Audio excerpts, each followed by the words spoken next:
নমস্কার, পজিটিভ বার্তার বিকাশ talk show এর বিশেষ পর্বে আপনাদের প্রত্যেককে জানাই স্বাগত। আজ আমরা কথা বলবো এমন একটি বিষয়বস্তু নিয়ে যা আপনাদের প্রত্যেকের খুব আকর্ষণ মনে হবে। তার কারণ আজ আমাদের যে বিষয়বস্তু তা হলো উত্তর পূর্ব ভারতের বিশেষ কিছু জায়গা নিয়ে। প্রাকৃতিক অপার সৌন্দর্য, বৈচিত্র্যময় সংস্কৃতি, রঙিন পোশাক আর অবাক করা খাদ্য ভাণ্ডার, এই সব কিছুর সম্মিলন যেখানে ঘটে তাকে কি শুধুই ভারতের অংশ বলা যায়? আজ আমরা কথা বলছি তাই সেই বিশেষ জায়গাটি নিয়ে, সেই বিশেষ ভূখণ্ডটি নিয়ে যেখানে ভারতের হৃদয়ে থাকা এক রহস্যময় রত্ন। হ্যাঁ, আমি আজ এই বিষয়টা নিয়ে শুরুতেই বললাম কথা বলবো উত্তর পূর্ব ভারতের কথা। মেঘালয়ের মেঘময় পাহাড়, অরুণাচলের সূর্যোদয়, নাগাল্যান্ডের লোকগান, আসামের ব্রহ্মপুত্র আর ত্রিপুরার রাজবাড়ি সব মিলিয়ে এক অপরূপ ভ্রমণ কাহিনী নিয়ে আমরা কথা বলবো। সঙ্গে থাকবে এমন কিছু অফবিট লোকেশন যেগুলো হয়তো আপনারা ঘুরে দেখেননি। আজ আমরা সেই সব অজানা কিছু জায়গা নিয়ে আলোচনা করব। আজকের ভ্রমণ ও ভিন্নতা এই পর্বে আমরা জানবো এই অঞ্চলের কিছু অজানা গল্প। চলুন ওই এলাকা থেকে ঘুরে আসা আজ আমাদের বিশেষ যিনি অতিথি ডক্টর সন্দীপ পান সেই বিষয়ে আমাদের বিস্তারিত জানাবেন। ডক্টর সন্দীপ পানকে পজিটিভ বার্তা স্টুডিওয় জানাই স্বাগত। নমস্কার স্যার। নমস্কার। চলুন শুরু করি আমরা আমাদের বিশেষ আয়োজন উত্তর পূর্ব ভারতের অজানা আহ্বান। আজ পজিটিভ বার্তায় আমার সাথে স্টুডিওয়ে রয়েছেন ডক্টর সন্দীপ পান, যিনি পেশায় একজন শিক্ষক পদার্থবিদ্যার, তার সাথে রয়েছে ওনার রক্তে ভ্রমণের নেশা। চলুন আমরা শুরু করি আমাদের মূল আলোচনা। স্যার, নমস্কার। প্রথম যে প্রশ্ন আপনাকে করছি যে শিক্ষকতা করছেন পদার্থবিদ্যা নিয়ে, এর সাথে সাথে ভ্রমণের ইচ্ছা আপনার কিভাবে তৈরি হলো? আমার ভ্রমণের যে ইচ্ছা সেটা শুরু হয় বিশ্বভারতীতে। যখন আমরা এমএসসি করতে ঢুকি তখন এক্সকারশন বলে তখন যেটা চালু ছিল, এখন হয়তো বিশ্বভারতীতে সেটা নেই। ওই এক্সকারশন থেকে অনেক বন্ধু, জুনিয়র সিনিয়র সবার সাথে একসাথে ঘুরতে যাওয়ার যে নেশা, তাতে যে আনন্দ, সেখান থেকে ভ্রমণের নেশাটা আসে।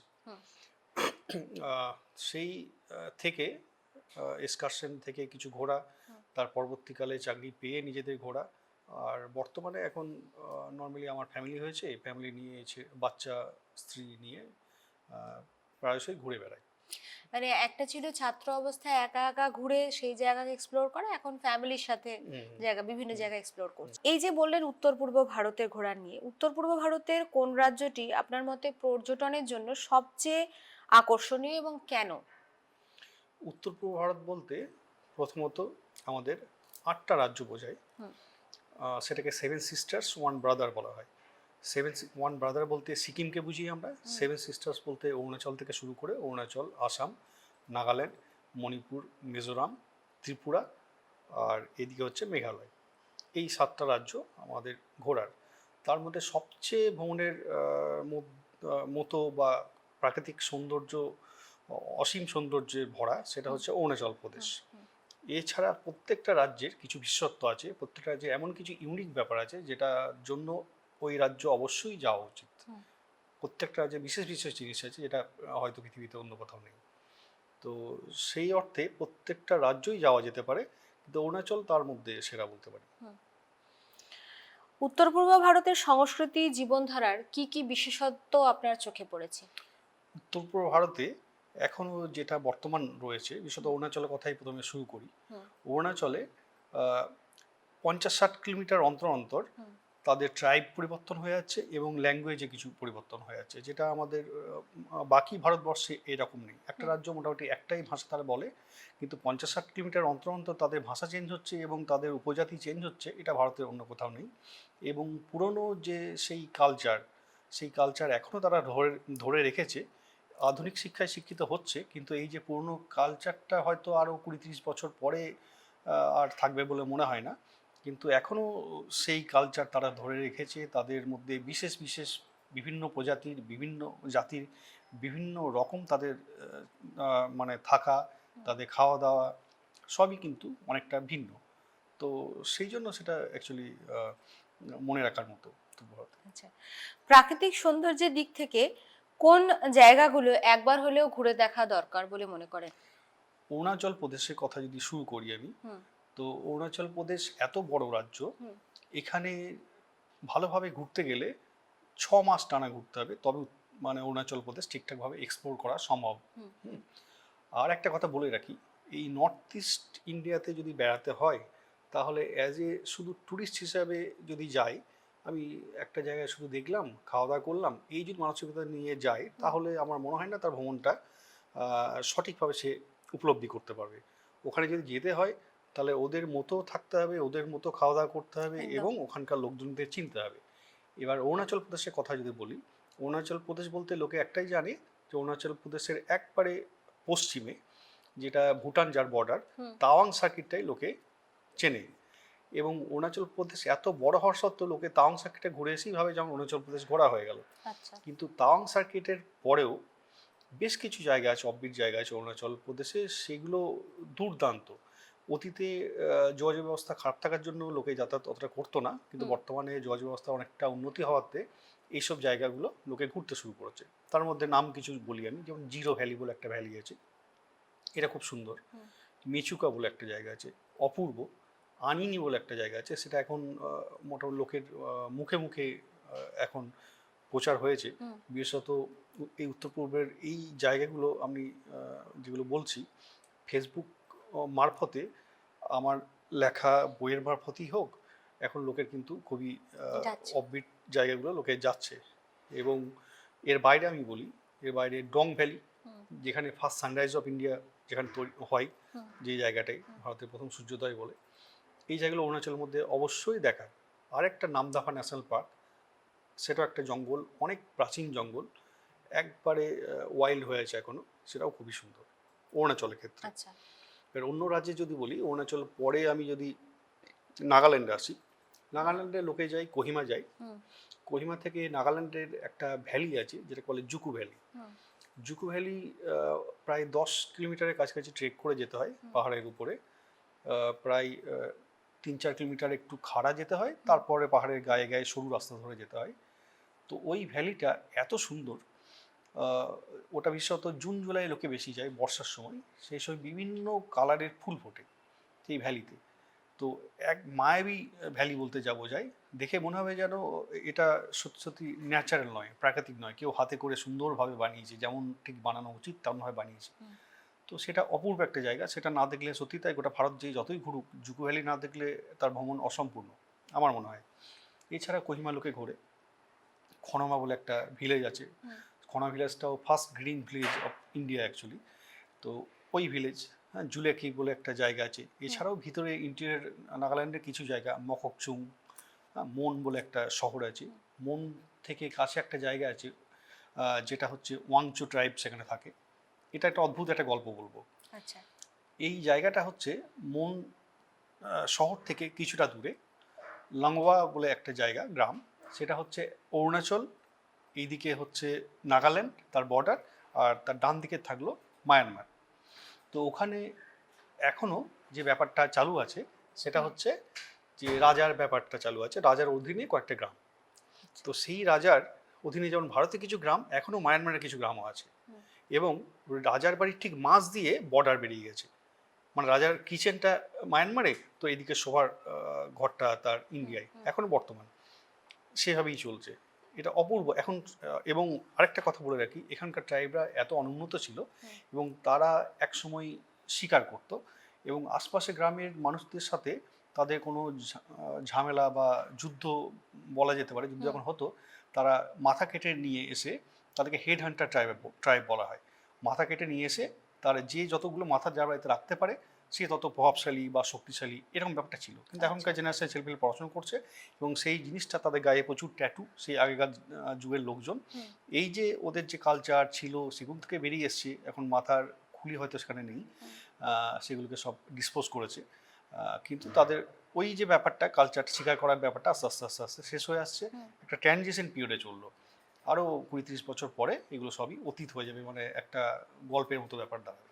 এটা অরুণাচলের, আমি নাগাল্যান্ডের কিছু জায়গা হুম বললাম। হুম একইভাবে নাগাল্যান্ডের পরে আমি যদি মণিপুর বলি, হুম মণিপুরের ইম্ফলে রাজার বাড়ি এগুলো তো আছে।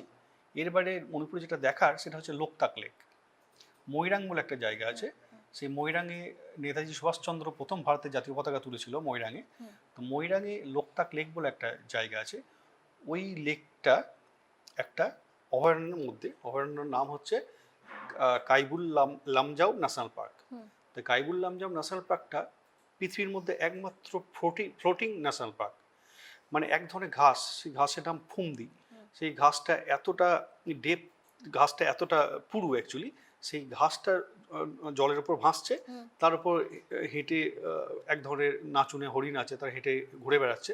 ইভেন ওই লোকতাক লেকে মানুষজন মাছ ধরে, মাছ ধরার জন্য ওই ফুমদির উপর তারা মানে কৃত্রিমভাবে বা টেম্পোরারি বাসা তৈরি করে রাখে, সেখান থেকে মাছ রাখে, তারা কিছুটা রেস্ট নেয়, খাওয়া দাওয়া করে।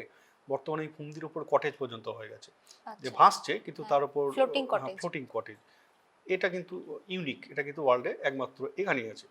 এটা আমি মণিপুরের কথা বললাম। মণিপুরে আরও কিছু জায়গা আছে, আমি সেগুলো এখানে বললাম না। এরপরে মণিপুরের পরে আমি যদি মিজোরাম যান, মিজোরামে আইজল লোকে যাই, আইজলের কাছাকাছি রেইক, মুইফাং, এই ধরনের কিছু জায়গা আছে। চাম্পাই বলে একটা জায়গা আছে, সেখানে একটা, সেটাও মায়ানমার আর ইন্ডিয়ার বর্ডার। ওখান থেকে মায়ানমারের আমাদের ডকুমেন্ট দেখে মায়ানমারে ঢোকা যায়। মায়ানমার ঢুকে ওখানে কাছাকাছি 5-6 কিলোমিটার মধ্যে রিদিল বলে একটা সুন্দর লেক আছে, হার্ট শেপের লেক আছে, অপূর্ব সুন্দর। এখানে ভারতীয়রা ওখানে আই কার্ড দেখে ইজিলি ওখানে ঘুরে আসতে পারে, মানে মায়ানমার প্রবেশটা হয়। আর এছাড়া একবারে মিজোরামের নিচের দিকে, যেখানে ফুরা বলে একটা জায়গা আছে, ফুরা থেকে ওখানে একটা নদী গেছে ভারত থেকে, যেটা মায়ানমারে গিয়ে ঢুকেছে। যেটা হচ্ছে নদীটার নাম হচ্ছে কালাদান রিভার। আমরা হয়তো অনেকেই এখন শুনেছি, ভারতবর্ষ বহুত দিন থেকে চেষ্টা করছে, কালাদান মাল্টি মডেল একটা প্রজেক্ট চেষ্টা করছে, যে ভারত থেকে জাহাজ কলকাতা বা আমাদের ইয়ে থেকে হলদিয়া থেকে জাহাজ গিয়ে মায়ানমারের সিটওয়ে বলে ভারত একটা বন্দর তৈরি করেছে, মায়ানমারে সিটওয়ে বন্দরে গিয়ে মাল নামবে, সেখান থেকে কালাদান নদী ধরে ছোট জাহাজে করে সেটা একটা জায়গা অবধি যাবে, তারপর সেখান থেকে রাস্তা করে মিজোরামের নিচে গিয়ে ঢুকবে। তাতে আমাদের এত যে ঘুরে চিকেন নেক হয়ে ঘুরে জিনিসপত্র নিয়ে যেতে হচ্ছে, সেটা হয় না। তো ওই কালাদান রিভারের দুই সাইডে কলোডাইন বলতে এক ধরনের পাথরের গায়ে বিভিন্ন রকম ভাস্কর্য হয়ে আছে, একচুয়ালি নদীর জলের স্রোতের ওপর ডিপেন্ড করে বিভিন্ন রকম আকৃতি নিয়েছে। তো সেটা এত সুন্দর। আমরা সবাই জব্বলপুরের মার্বেল লেকের নৌকা ভ্রমণের কথা জানি, আমি নিজেও ঘুরেছি, কিন্তু এটা এত সুন্দর। কিন্তু যোগাযোগ ব্যবস্থা অনুন্নত থাকার জন্য যে ভারতে এত সুন্দর একটা জায়গা আছে, সেটা না দেখলে সত্যি মিস হওয়ার মতো, এবং বেশিরভাগ লোক এটা জানেই না। সেই জায়গাটার নাম হচ্ছে ক্যাসেল অফ বেইনো। ও যে জায়গাটার কথা বললাম একবার ভারতের শেষ প্রান্তে অবস্থিত এবং অপূর্ব সুন্দর। এটা আমি মিজোরামের কথা বললাম। এরপর ত্রিপুরাতে যদি আসি, ত্রিপুরাতে লোকে নর্মালি যেটা ঘোরে, আগরতলা ঘোরে, আগরতলা আশেপাশে ত্রিপুরেশ্বর মন্দির এইগুলো ঘোরে, বা সাগরমহল, এইগুলো দেখে। তার সাথে ঊনকোটি বলে একটা জায়গা আছে, যেখানে পাহাড়ের গায়ে খোদাই করে বিভিন্ন দেবদেবীর মূর্তি তৈরি করা আছে, বহুদিন আগে সেটা তৈরি হয়েছে, অপূর্ব সুন্দর। এবং ছোট্ট একটা পাহাড়ি জায়গা আছে যেটাকে জম্পুই হিলস বলছে, সেটাও সত্যি যাওয়া উচিত, খুবই সুন্দর। তো ত্রিপুরা হলো, ত্রিপুরার পরে আমি যে মেঘালয়ে আসি, মেঘালয়ে লোকে নর্মালি ঘোরে বলতে শিলং ওরিয়েন্টেড কিছু জায়গায় ঘোরে, মাউসিনরাম যায়, চেরাপুঞ্জি যায়, ডাউকি যায়। ডাউকিটাও একইভাবে বাংলাদেশ ভারতের বর্ডার। ডাউকিতে লোকে যায়, গিয়ে ওখান থেকে যেটা করে, ওই যে নদীটার নাম হচ্ছে উমগট রিভার। সেই নদীটা ক্লিনেস্ট রিভার অফ ইন্ডিয়া বলে। মানে যদি বর্ষা ছাড়া অন্য সময় যাওয়া হয়, নদীর নিচ অব্দি পাথর স্পষ্ট দেখা যায়, অনেক ডেপথে জল থাকলেও একবার নিচ অব্দি স্পষ্ট দেখা যায়। নৌকাতে গেলে নৌকার ছায়া নিচে পড়ে ভালোভাবে দেখা যায়। ওখানে কাছাকাছি একটা সোনপেডং বলে একটা গ্রাম আছে, সেখানে আমরা একটা রাতে থাকার অভিজ্ঞতা আমার হয়েছিল, ওই নদীর জাস্ট পাশে, অপূর্ব সুন্দর সে অভিজ্ঞতা। তো ওই একইভাবে ডাউকি, তার সাথে সোনপেডং, এটা কিন্তু যারা মেঘালয় যাবে তাদের এটা অবশ্যই যাওয়া উচিত। আর আসামের কথা, সবশেষে আসামের কথা বলি। আসামটাই তো অ্যাকচুয়ালি ওখানে সমভূমি বলতে পারি, চারপাশে সবই পাহাড়। আসামে নর্মালি তো গুয়াহাটিতে লোকে কামাখ্যা টেম্পল এসবগুলো দেখে। এর বাইরে আসামের হিল এরিয়া বলতে যেটা বলে, সেটা হাফলং বলে একটা জায়গা আছে, সেখানে হাফলং জায়গাটার একটা বিশেষত্ব আছে। একটা জাতিঙ্গা একটা পাহাড় আছে, একসময় হতো কি একটা বছরে একটা পার্টিকুলার সিজনে দেখা যেত বেশ কিছু বাইরে থেকে পরিযায়ী পাখি এসে ওখানে সুইসাইড করতো। হুম, সেই নিয়ে প্রচুর রিসার্চ হয়েছে একসময়, পরবর্তীকালে সেটা বোঝা গেছে কেন হচ্ছে কি হুম, হচ্ছে। হুম, তো হাফলং ছোট্ট শৈল শহর আসামের, এটা যাওয়া যায়। হুম, আর শিবসাগর বলে একটা জায়গা আছে, শিবসাগরে পুরনো অসমিয়া বা অহোম ডাইনেস্টির প্রচুর মানে এখনো কি বলবো প্রচুর তাদের ঘর বাড়ি আছে, সেগুলো সত্যি দেখার মতো। তো আচ্ছা, এছাড়াও অরুণাচল মানে নর্থ ইস্টে এমন প্রচুর জায়গা আছে যেগুলো এখনো আনএক্সপ্লোর, সেগুলো রাস্তাঘাট আরও তৈরি হচ্ছে, হুম, ভবিষ্যতে হয়তো আরও লোকের কাছে সামনে আসবে। আচ্ছা। স্থানীয় খাবারের মধ্যে কোন কোন বিশেষ পদ একবার হলেও খেয়ে দেখা উচিত ওখানকার?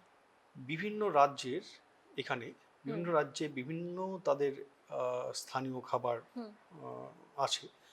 অসমীয়া থালি একটা বিশেষ, যে কোনো জায়গায় গেলে যে কোনো হোটেল রেস্টুরেন্টে গেলে অসমীয়া থালি বললে ভাতের সাথে গোটা 20-25টা বাটিতে বিভিন্ন রকম খাবার দেবে। হুম, তো অসমীয়া থালি অবশ্যই একবার খাওয়া দরকার। মানে অপূর্ব তার পরিবেশন, হুম, তার খাওয়া দাওয়া অপূর্ব। অরুণাচলের কিছু বিশেষ পদ আহ, আছে, হুম, ওদের নিজস্ব স্টাইলের কিছু খাবার ওরা বানায়। আহ, তার মধ্যে মাশরুম দিয়ে কিছু খাবার বানায়, হুম, সেগুলো সত্যি ওদের অপূর্ব। হুম। একইভাবে নাগাল্যান্ড, ল্যান্ডের স্টাইলে ব্যাম্বু স্যুট দিয়ে ওরা খুব সুন্দর চিকেন হোক বা মাটন হোক এগুলো ওরা বানাতে পারে হুম, ব্যাম্বু স্যুটের সাহায্যে, নাগাল্যান্ডের ওদের নিজস্ব স্টাইলে। আর এই সমস্ত রাজ্যতে একটা বিশেষত্ব আছে যে ওরা বেসিক্যালি রান্নাতে আহ, তেল দেয় না বললেই চলে, বেশিরভাগটা সিদ্ধ সিদ্ধ হুম, টাইপের খাওয়া হুম, দাওয়া। তো সেগুলো খেতেও ভালো। একইভাবে মণিপুরের একটা বিশেষ ধরন আছে খাওয়ার। হুম, হ্যাঁ, মিজোরামও তাই, ওরা সবাই ভাত ডালই খায়, বেসিক্যালি ভাত হুম, ডালই বেশি চলে, কিন্তু তাদের খাওয়ার আহ, পদ্ধতিটা একটু আলাদা। ভাত টাতগুলো একটু স্টিকি টাইপের ওরা খায় এবং অন্যরকম টেস্ট, আচ্ছা, ভালোই লাগে। আচ্ছা। উত্তর পূর্ব ভারতের ভ্রমণ নিরাপত্তা এবং যোগাযোগ ব্যবস্থাটা কিরকম? উত্তর ভারতের ভ্রমণ জায়গাগুলো যথেষ্ট নিরাপদ। হুম, আমার ব্যক্তিগত অভিজ্ঞতা থেকে আমি যেটা দেখেছি, আমাদের ওদের রাজ্যে এখনো মানুষজন, আমরা ছোটতে আমাদের গ্রামে যে পরিবেশটা পেতাম, হুম, যে একজনের অসুবিধায় বা অসময়ে বাকিজন ঝাঁপিয়ে পড়া তার জন্য সুবিধার জন্য কাছে আসা। উত্তর ভারতে চেনা অচেনা যে কোনো জায়গায় গ্রামে গিয়ে যদি কোনো অসুবিধার মধ্যে পড়া হয়, সে তার বাড়িতে থাকতে দেবে। হ্যাঁ, সে তার যদি বাথরুমের প্রয়োজন হয় যে তার নিজের টয়লেট ইউজ করতে দেবে, যেটা হুম, হয়তো আমরা হয়তো এখন বেশি সভ্য হয়ে আমরা সেগুলো কখনো বাইরের লোককে অ্যালাউ করি না। হুম, এখনও গ্রাম্য সে ব্যাপারটা আছে। উত্তর পূর্ব ভারত যথেষ্ট নিরাপদ, কোনো নিরাপত্তার কোনো সমস্যা নেই, আমরা অহেতুক ভয় করি। আচ্ছা। প্রথমবার যারা উত্তর পূর্ব ভারত ঘুরতে যাবে তাদের কোন কোন বিষয়গুলো মাথায় রাখতে হবে? প্রথমবার ঘুরতে গেলে প্রথম তাকে যেটা ভাবতে হবে হুম, যে আমি ঠিক ট্যুরে যাচ্ছি ভাবলে চলবে না, আমি ভ্রমণে যাচ্ছি এটা ভাবতে ভাবতে আচ্ছা, হবে। আচ্ছা, এবং ওখানকার বিভিন্ন যে ট্রাইব, তাদের সাথে, হ্যাঁ, তাদের সাথে তাদের মতো করে চললে সবচেয়ে ভালো।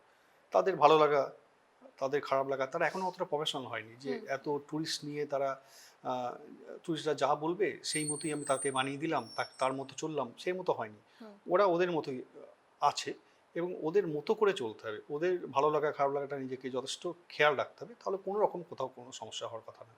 আচ্ছা।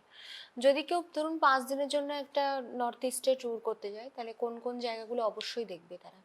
5 দিনে নর্থ ইস্ট যেতে গেলে অ্যাকচুয়ালি টোটাল নর্থ ইস্ট ঘুরতে তো বহু বহু দিন লাগে। হুম, হুম, তো শুধু 5 দিনে নর্থ ইস্ট মধ্যে একটা পার্টিকুলার রাজ্য চুজ করতে হবে। আচ্ছা, একটা পার্টিকুলার রাজ্য বলতে 5 দিনের মধ্যে একমাত্র সম্ভব হচ্ছে শিলং ওরিয়েন্টেড, মানে মেঘালয়ের কিছু হুম, পোর্শন 5 দিনে হতে পারে। হুম, অরুণাচলের এই পোর্শনগুলো 5 দিনে হবে না, আর একটু সময় লাগবে। তো 5 দিনে মেঘালয়ে ওই জায়গাটা ঘোরা যেতে পারে বা আসামের কোনো জায়গাটা ইচ্ছা করলে ঘোরা যেতে পারে। তাছাড়া অন্যান্য জায়গায় দিন সাতেক করে তো লাগবেই এক একটা ট্রিপে। ওকে। উত্তর পূর্ব ভারতের কোন কোন উৎসব বা লোকজ সংস্কৃতি অনুষ্ঠান যেটা সেটা পর্যটকদের আকর্ষণ করে? বিভিন্ন রাজ্যে ওদের বিভিন্ন ফেস্টিভ্যাল হয়, বিভিন্ন সিজনে হয়। তার মধ্যে যেমন আমি অরুণাচলে বলি, জিরো ভ্যালিতে যখন ওদের ফসল ওখানে ভ্যালিতে ধাপ চাষের মাধ্যমে ধান হয়, ওই ধানটা উঠে যায় যে সময়, সেই সময় ওদের জিরো মিউজিক ফেস্টিভ্যাল হয়। সেখানে বড় বড় আর্টিস্টও যায়, এআর রহমানও গেছে ওখানে। তো সেটা খুব আকর্ষণীয় জিরোতে। এটা কোন সময় হয়? এটা হয় সেপ্টেম্বরের কাছাকাছি, আচ্ছা। আগস্ট সেপ্টেম্বর এই সময়টা হয়। আবার আমার নাগাল্যান্ডে হয় কি, খনমা ভিলেজে, নাগাল্যান্ডে ওদের একটা ডিসেম্বরের 1 থেকে 10 তারিখ অবধি একটা ফেস্টিভ্যাল হয়। ওটা খুবই মানে পছন্দের জনপ্রিয়। লোকের, জনপ্রিয়। মিজোরামও একইভাবে হয়। হ্যাঁ, এবং আরও বিভিন্ন জায়গায় এই ছোট ছোট ফেস্টিভ্যাল হচ্ছে, লোকে যেহেতু পছন্দ করছে, যাচ্ছে এবং তাদের ওই লোকাল কালচার সম্পর্কে জানতে পারছে। তো সেই জন্য এই মানে এগুলো আস্তে আস্তে জনপ্রিয় হচ্ছে, এবং ওদের প্রপার কালচারটা সে সময়টা তুলে ধরে ওখানে। বিভিন্ন রকম তাদের খাবার, বিভিন্ন কোজিন, তাদের যারা যেমন খেতে অভ্যস্ত, সেইগুলো ওখানে টেস্ট করা যায় এইরকম। আমার একটা প্রশ্ন আছে আপনার কাছে, যে এই যে পর্যটন ব্যবস্থাটা, এটাকে আরো জনপ্রিয় করার জন্য কি কি উন্নয়ন দরকার? আমি উত্তর পূর্ব ভারত প্রায় 15 বছর ধরে ঘুরছি।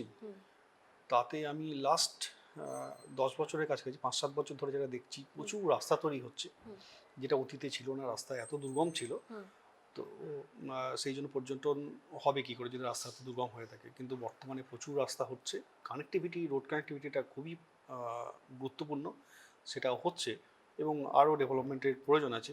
যত ডেভেলপ করবে এই সবগুলো সব ভারতের মেন স্ট্রিমের সাথে তারা যুক্ত হবে। আর রাস্তা না থাকলে মানুষ যাবেই বা কী করে, লোকে জানবেই বা কী করে। এই মেন যে ব্যাপারটা সেটা হচ্ছে রাস্তাঘাট। আর বর্তমানে আরেকটা জিনিস যেটা চলছে, ট্রেন লাইন। প্রত্যেকটা দেশের প্রত্যেকটা রাজ্যের রাজধানী অবধি ট্রেন লাইন নিয়ে যাওয়ার একটা পরিকল্পনা বহুদিন আগে হয়েছিল। তো উত্তর ভারতের যে রাজ্যগুলো, তার রাজধানীগুলোতে কানেক্টিভিটি আর 2-1 বছরের মধ্যেই প্রত্যেকটা রাজ্যের রাজধানী অবধি ট্রেন চলে যাবে। তখন লোকের কাছে আরও একটু সুবিধা হবে ওখানে পৌঁছানো। আপনার দুটো বই দেখছি যেগুলো আপনি লিখেছেন, সেগুলো নিয়ে যদি একটু আমাদের দর্শকদের কিছু বলেন। আমার প্রথম বই, যেটা হচ্ছে উত্তর পূর্বের পথে। তো উত্তর পূর্বের পথে এই বইটা আমি এই বইটা আমি করেছিলাম। তো এখানে উত্তর পূর্বের কিছু জায়গা নিয়ে এই বইটা আমার করা হয়েছে। তো সেই জায়গাগুলোর মধ্যে অরুণাচল আমি এখন অবধি 4 বার ঘুরেছি। তার মধ্যে অরুণাচলের প্রথম 2বারের ঘোরা এখানে আছে। প্রথম 2বারের ঘোরা আছে বলতে, ফার্স্ট আমি অরুণাচল গেছিলাম, তাওয়াং সার্কিটটা ঘুরেছিলাম, সেটা আছে। তারপরে আমি অনেকটা ঘুরেছিলাম, যেটা পাসিঘাট হয়ে মেচুকা থেকে টুটিং, এগুলো সবই চায়না বর্ডারে। অরুণাচলে একটা মজার ব্যাপার হলো, অরুণাচলের বিভিন্ন চায়না বর্ডারের বিভিন্ন স্পটগুলো ঠিক ডিরেক্টলি একটা জায়গা থেকে আরেকটা জায়গায় কানেক্টেড না। মানে হাতের আঙুলের মতো। একটা জায়গায় পৌঁছাতে হলে এখানে পৌঁছালাম, আবার পাশের জায়গায় যেতে গেলে নিচে নেমে আসতে হবে, আবার উঠতে হবে। সবগুলো কিন্তু চায়না বর্ডারের গায়ে এরকম করে 12টা পয়েন্ট আছে। তো তাওয়াং সেক্টরে যেমন ঘুরেছি, একবার আমরা পরের বার মেচুকা গেলাম, মেচুকা থেকে নেমে এসেছি আবার টুটিং বলে, সেটাও টুটিং গেলিং একবার চায়না বর্ডারের কাছে, সেখানে গেলাম।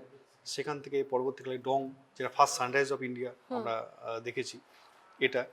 তো এই 2বারের গল্প সেখানে আছে। এর বাইরে আমাদের মিজোরাম, মণিপুর, হ্যাঁ, ত্রিপুরা বা হাফলং, যেটা আসামের যে জায়গাটা বললাম, এইগুলো আমি এই গল্পের মধ্যে এখানে আছে। শুধু আমাদের বেড়ানোর গল্পই না, এখানে কীভাবে যাবে, কোথায় থাকবে, কোথায় থাকলে ভালো, বা কাকে যোগাযোগ করলে সুবিধা হবে, গাড়ি, এভরিথিং এই বইটাতে আমার দেওয়া আছে।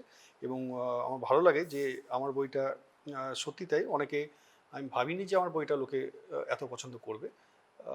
তো অনেক লোকই আমাকে বাই পোস্ট, বহুজনকে আমি বইটা পাঠিয়েছি, এবং তারা ঘুরে এসে পরবর্তীকালে অ্যাপ্রিসিয়েট করে যে তার সুবিধা হয়েছে বেড়াতে, সেটা আমাকে তৃপ্তি দেয়। এটা আমার প্রথম বই।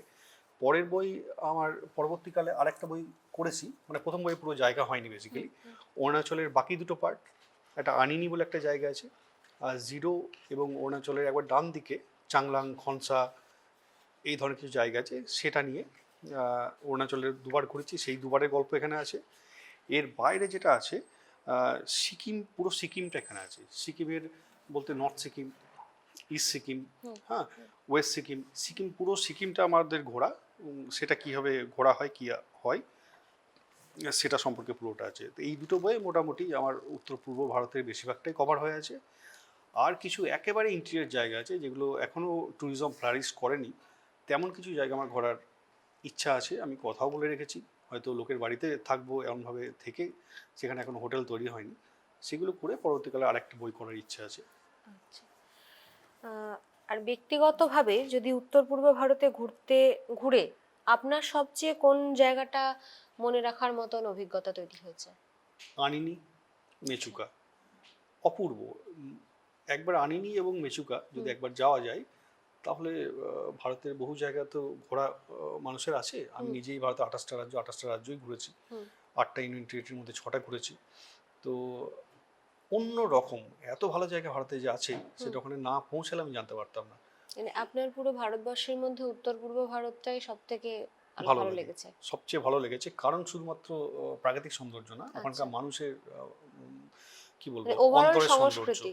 অন্তরের সৌন্দর্য। তারা এখনো ঠিক মানুষ হয়ে আছে, যে মানুষের সুবিধা অসুবিধাতে তারা সাহায্য করে, এবং তাদের সংস্কৃতি, তারা কীভাবে বসবাস করে, তাদের খাওয়া দাওয়া, তাদের চালচলন, এটা এখনো দেখার।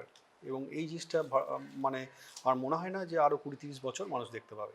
দেখতে হলে এটাকে তাড়াতাড়ি দেখতে, তারপর এটাও কিন্তু ওরা মানুষের আধুনিক হয়ে অন্তর্নিহিত যাবে। সৌন্দর্যটা আস্তে আস্তে চলে যাচ্ছে, যত আধুনিক হচ্ছে তত ব্যাপারটা চলে যাচ্ছে। এই যে বইগুলোর কথা বললেন, এগুলো যদি কেউ নিতে চায় তাহলে কিভাবে যোগাযোগ করবে? বইগুলো নিতে চাইলে আমার ফোন নাম্বারে হোয়াটসঅ্যাপ করতে পারে। হ্যাঁ, ওটা যদি একটু আমার শেয়ার ফোন করেন। নাম্বারটা হচ্ছে 9434374947। এখানে হোয়াটসঅ্যাপ করতে পারে, হোয়াটসঅ্যাপ করে ঠিকানা পাঠিয়ে দিলে আমি বাই পোস্টে পাঠিয়ে দিতে পারবো। আর আমি থাকি তো বোলপুরের কাছাকাছি, বোলপুরের কাছাকাছি কেউ নিতে চাইলে ডিরেক্ট ফোন করতে পারে, সেখানে আমি পৌঁছে দিতে পারবো। আচ্ছা। আরেকটা পাওয়ার জায়গা আছে, সেটা হচ্ছে আমার বইটা যে ছেপেছে জয়ন্ত বইঘর শান্তিনিকেতন, বোলপুরে তাদের দোকান চিত্রামোড়ের কাছাকাছি, তার কাছেও কিন্তু বইটা অ্যাভেলেবল। আপনারা শুনলেন ডক্টর সন্দীপ পান মহাশয়ের কথা, যিনি আমাদের উত্তর পূর্ব ভারতের ঘুরতে যাওয়ার যে সমস্ত জায়গাগুলি আছে সে নিয়েই ছিল আজকে আমাদের বিশেষ আলোচনা। আপনারা উত্তর পূর্ব ভারতের সৌন্দর্যের কথা তো অনেকেই শুনেছেন, যে প্রাকৃতিক সৌন্দর্য, সেই প্রাকৃতিক সৌন্দর্যের পাশাপাশি ডক্টর সন্দীপ বাবু যেটা বলতে চাইলেন, যে মানুষের যে মনের সৌন্দর্য, যেটা যান্ত্রিক নির্ভরতার জন্য অনেকাংশে আজকের দিনে ব্যাহত হয়েছে, সেই সৌন্দর্য কিন্তু এখনো উত্তর পূর্ব ভারতের অনেক জায়গাতেই বিদ্যমান। যারা প্রকৃতভাবে ভ্রমণ পিপাসু তাদের প্রত্যেকের কাছেই ওনার একান্ত অনুরোধ যে তারা যেন একবার উত্তর পূর্ব ভারতের কিছু কিছু জায়গা, যেগুলো উনি বারবার মেনশন করলেন, সেই সমস্ত জায়গাগুলো ঘুরে দেখতে পারেন। আশা রাখি প্রত্যেকের এই অনুষ্ঠানটি ভালো লাগলো। আপনারা আমাদের সঙ্গে থাকুন, প্রত্যেকে পজিটিভিটির সঙ্গে থাকুন। Think positive, be positive, positive বার্তা। নমস্কার। নমস্কার।